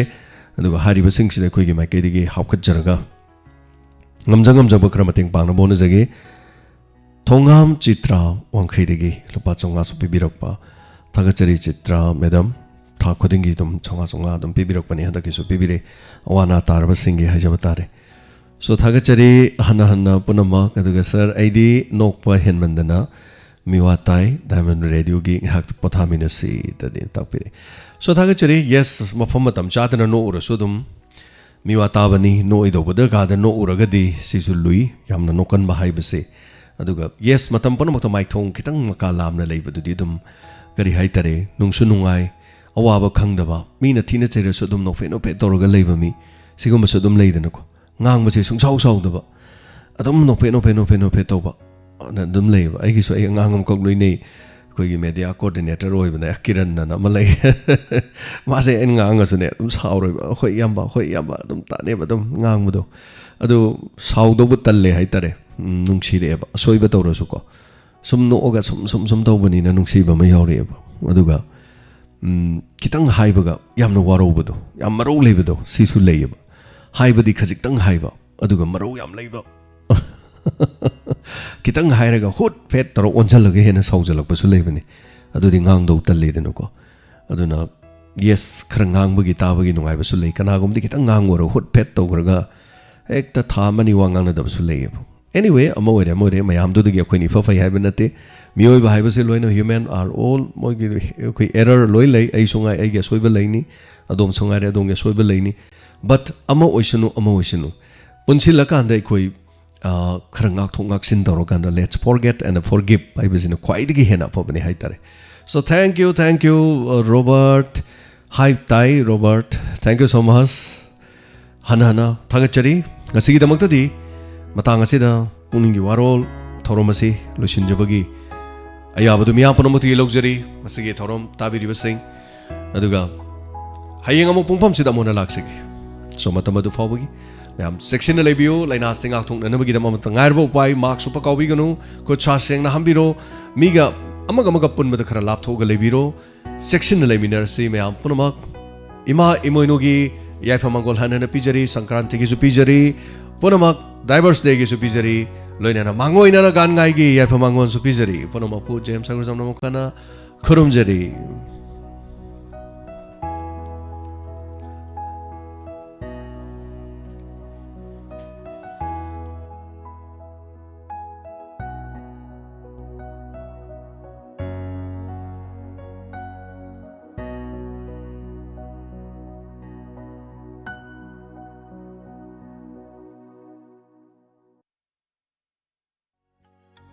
Tamo, kadai da chatpirubano? Adu bro, sabkhat khongthang marup teksa mayai lekaida marup ama hangba chalubani ne. Aduna karamba marup no tamo? Yamna phakraba marup ni supna tangi tha kunda loigedaba marup ni. Oo. Marup asigi apunba member masing chahumga yankai. Aduga ne member amagi thagi senkhaina lupa lising ama. Aduga ahanba draw dagi thangna na draw kun phawbadi mathang manaw naina tha khudingi lottery oina lawgodori bani ne. Tamo, marup tu phawrabadi kari phangdoino ba? Marup asigi winner orabadi sana muhor ama makhai gi mapu oigadori bani ne. Aduga oi hodaba member singina sana san amamam pigadori bani ne. Tamo, tang kaya da tawgadaba marup no? Tha khudingi tang 15 gi nungthil pung ama taba matamda lottery asi lawgan hariba numit asigina ayu pung 13 gi mamangda marup asigi damo paisa holokpa singdi lottery yawgani paisa hundabadi yawraro Tamo, agent ki kudong sabadi leitro kari leitani agent amana member kun manga putholobadi lupa lising 3 pigadori bani hariba senpam asi draw manga subada loina pigani hayowi yamna faina tamo adudi tamo makhoi ga faunaba yaba phone number gati leitro makhoi ga faunaba yaba number edi sini ne 9366843220 amuka herke 9366843220 tamo adudi marup laudoi mafam siga daidano marup laugadaba mafamna chingtham leirak tikchamaya lekai dani dana oo kauronu saukhat kongthang marup tikchamaya lekai hoi tamo Lengsin Biraksi Vision Pharmacy Kaksing Bazaar near Image TV ꯍꯥꯏꯔꯤꯕ pharmacy ꯑꯁꯤꯗ ꯃꯦꯗꯤꯁꯤꯟꯒꯤ doctor ꯑꯃꯅ ꯊꯥꯡꯖ ꯑꯃꯗꯤ ꯅꯣꯡꯃꯥꯏꯖꯤꯡ ꯅꯨꯃꯤꯠ ꯈꯨꯗꯤꯡꯒꯤ ꯑꯌꯨꯛꯀꯤ ꯄꯨꯡ 9ꯗꯒꯤ ꯂꯥꯛꯄꯤꯗꯨꯅ ꯀꯣꯛ ꯉꯥꯎꯕ ꯀꯣꯛ ꯆꯤꯛꯄ, ꯂꯥꯏꯍꯧ ꯁꯥꯕ ꯇꯥꯡ ꯆꯤꯛꯄ, ꯈꯣꯡ ꯈꯨꯠ ꯖꯤꯡ ꯂꯥꯎꯕ, ꯍꯥꯏꯄꯔꯇꯦꯟꯁꯟ ꯂꯩꯕ, ꯗꯥꯏꯕꯦꯇꯤꯁ ꯂꯩꯕ ꯑꯃꯗꯤ ꯃꯁꯤꯒ ꯃꯔꯤ ꯂꯩꯅꯕ ꯃꯈꯜ ꯃꯈꯥ ꯀꯌꯥꯒꯤ ꯑꯅꯥꯕꯁꯤꯡ ꯂꯥꯌꯦꯡꯖꯔꯤ꯫ ꯑꯣꯕꯁꯇ꯭ꯔꯦꯇꯤꯛ ꯑꯃꯁꯨꯡ ꯒꯥꯏꯅꯤꯀꯣꯂꯣꯖꯤꯒꯤ ꯑꯣꯏꯅ ꯁ꯭ꯄꯦꯁꯤꯌꯦꯂꯤꯁꯠꯀꯤ ꯗꯣꯛꯇꯔꯅ ꯊꯥ ꯑꯃꯒꯤ 2 ꯁꯨꯕ ꯊꯥꯡꯖ ꯈꯨꯗꯤꯡꯒꯤ ꯑꯌꯨꯛꯀꯤ ꯄꯨꯡ 12ꯗꯒꯤ ꯂꯥꯛꯄꯤꯗꯨꯅ ꯑꯉꯥꯡ ꯑꯣꯏꯕ ꯉꯝꯗꯕ, ꯇꯣꯉꯥꯟꯕ ꯅꯨꯄꯤꯁꯤꯡꯒꯤ ꯑꯅꯥꯕꯁꯤꯡ, ꯃꯁꯤꯒ ꯃꯔꯤ ꯂꯩꯅꯕ ꯃꯈꯜ ꯀꯌꯥꯒꯤ ꯑꯅꯥꯕꯁꯤꯡ vision pharmacy Kakching near image TV office ꯃꯅꯥꯛꯇ ꯂꯥꯌꯦꯡꯖꯔꯤ꯫ ꯑꯗꯣꯝꯅ ꯑꯀꯨꯞꯄ ꯃꯔꯣꯜ ꯈꯪꯕꯤꯅꯤꯡꯂꯕꯁꯨ 9366-836886 ꯑꯃꯨꯛꯀꯅ 9366-836886 ꯍꯥꯏꯔꯤꯕ ꯅꯝꯕꯔ ꯑꯁꯤꯗ ꯀꯣꯜ ꯇꯧꯕꯤꯌꯨ꯫ Vision pharmacy Kakching near image TV office. Business loan ꯐꯪꯕꯤꯒꯅꯤ꯫ ꯕꯤꯖꯤꯅꯦꯁ ꯇꯧꯕꯤꯔꯤꯕ ꯏꯆꯤꯜ ꯏꯅꯥꯎꯁꯤꯡꯒꯤ ꯅꯨꯡꯉꯥꯏꯔꯕ ꯄꯥꯎꯖꯦꯜ꯫ ꯁꯦꯀ꯭ꯌꯨꯔꯤꯇꯤ ꯗꯤꯄꯣꯖꯤꯠ ꯑꯃꯠꯇ ꯌꯥꯎꯗꯅ ꯑꯃꯗꯤ ꯒꯥꯔꯦꯟꯇꯔ ꯑꯃꯠꯇ ꯌꯥꯎꯗꯅ ꯕꯤꯖꯤꯅꯦꯁ ꯂꯣꯟ ꯑꯣꯏꯅ ꯂꯨꯄꯥ ꯂꯥꯈ 1 ꯐꯥꯎꯕ ꯂꯧꯕꯒꯤ ꯈꯨꯗꯣꯡꯆꯥꯕ ꯄꯤꯖꯔꯤ꯫ ꯍꯥꯏꯔꯤꯕ ꯁꯦꯟꯐꯝ ꯑꯁꯤ ꯊꯥꯒꯤ ꯑꯣꯏꯅ ꯁꯤꯡꯕꯤꯒꯗꯕꯅꯤ꯫ ꯍꯦꯟꯅ ꯈꯪꯕꯤꯅꯤꯡꯂꯕꯗꯤ ꯑꯣꯐꯤꯁꯇ ꯂꯥꯛꯇꯨꯅ ꯂꯣꯟ ꯃꯦꯅꯦꯖꯔꯒ ꯇꯥꯟꯅꯕꯤꯌꯨ ꯅꯠꯇ꯭ꯔꯒ ꯀꯣꯜ ꯇꯧꯕꯤꯌꯨ 878-777-0432 ꯑꯃꯨꯛ ꯍꯟꯅ 878-777-0432 ꯑꯣꯐꯤꯁ ꯇꯥꯏꯃꯤꯡ ꯑꯌꯨꯛꯀꯤ ꯄꯨꯡ 10ꯗꯒꯤꯅ ꯄꯨꯡ 3 ꯐꯥꯎꯕ ꯂꯣꯏꯅꯅ ꯅꯤꯡꯊꯧꯀꯥꯕꯗꯒꯤꯅ ꯊꯥꯡꯖ ꯐꯥꯎꯕ ꯍꯥꯡꯖꯔꯤ꯫ ꯑꯣꯐꯤꯁ ꯑꯦꯗ꯭ꯔꯦꯁꯅ ꯂꯣꯟ ꯐꯣꯔ ꯒ꯭ꯔꯣꯠ, ꯊꯧꯕꯥꯜ ꯑꯣꯀ꯭ꯔꯝ ꯅꯤꯌꯔ ꯋꯥꯏꯈꯣꯃꯅꯤ ꯒꯔꯜꯁ ꯀꯣꯂꯦꯖ꯫ ꯂꯦꯡꯁꯤꯟꯕꯤꯔꯛꯁꯤ ꯈꯥꯞꯄꯔꯤ ꯏꯟꯗꯁꯇ꯭ꯔꯤꯁ ꯇꯦꯟꯊꯥ ꯃꯔꯣꯡꯕꯟ ꯑꯃꯗꯤ ꯆꯤꯡꯊꯥꯡꯒ ꯇꯥꯏꯅꯕ ꯃꯐꯝꯗ ꯂꯩꯖꯔꯤ꯫ ꯌꯨꯝ ꯁꯥꯅꯅꯕꯒꯤꯗꯃꯛ ꯈ꯭ꯋꯥꯏꯗꯒꯤ ꯐꯔꯕ ꯁ꯭ꯇꯣꯟ ꯗꯁ, ꯏꯁꯤꯡꯅ ꯆꯥꯝꯗ꯭ꯔꯕꯁꯨ ꯁꯤꯖꯤꯟꯅꯕ ꯌꯥꯔꯕ, ꯈ꯭ꯋꯥꯏꯗꯒꯤ ꯐꯔꯕ ꯅꯤꯛꯊꯣꯛꯄꯒꯤ ꯃꯊꯧ ꯇꯥꯗ꯭ꯔꯕ, ꯂꯩꯔꯛꯂꯤꯕ ꯈꯨꯗꯤꯡꯃꯛ ꯑꯃꯠꯇ ꯃꯥꯡꯍꯟꯗꯅ ꯁꯤꯖꯤꯟꯅꯕ ꯌꯥꯔꯕ, ꯅꯨꯡ ꯑꯁꯦꯡꯕꯗꯒꯤ ꯆꯞꯈꯥꯏꯔꯒ ꯁꯦꯝꯕ ꯁ꯭ꯇꯣꯟ ꯗꯁ ꯐꯪꯕꯤꯔꯒꯅꯤ꯫ ꯁꯦꯜꯁꯨ ꯌꯥꯝꯅ ꯇꯤꯡꯗ꯭ꯔꯕ, ꯌꯨꯝ ꯁꯥꯕꯒꯤ ꯈ꯭ꯋꯥꯏꯗꯒꯤ ꯐꯔꯕ ꯑꯃꯗꯤ ꯇꯣꯉꯥꯟꯕ ꯀꯟꯁꯇ꯭ꯔꯛꯁꯟꯁꯤꯡꯒꯤꯗꯃꯛ ꯁꯤꯖꯤꯟꯅꯕ ꯌꯥꯔꯕ ꯁ꯭ꯇꯣꯟ ꯗꯁ, ꯈꯥꯄ꯭ꯔꯤ ꯏꯟꯗꯁꯇ꯭ꯔꯤ ꯇꯦꯟꯊꯥ ꯃꯔꯣꯡꯕꯟ ꯑꯃꯗꯤ ꯆꯤꯡꯊꯥꯡꯒ ꯇꯥꯏꯅꯕꯗ ꯃꯔꯥꯡ ꯀꯥꯏꯅ ꯂꯩꯖꯔꯤ꯫ ꯃꯐꯝ ꯑꯁꯤꯗ ꯑꯗꯣꯝꯅ ꯂꯥꯛꯇ꯭ꯔꯕꯁꯨ ꯃꯣꯕꯥꯏꯜꯗ ꯀꯣꯜ ꯇꯧꯕꯤꯔꯛꯂꯒ ꯑꯗꯣꯝꯒꯤ ꯌꯨꯝ ꯇꯥꯟꯅ ꯊꯤꯟꯅꯕꯒꯤ ꯈꯨꯗꯣꯡꯆꯥꯕꯁꯨ ꯂꯩꯖꯔꯤ꯫ Mobile number 8837352988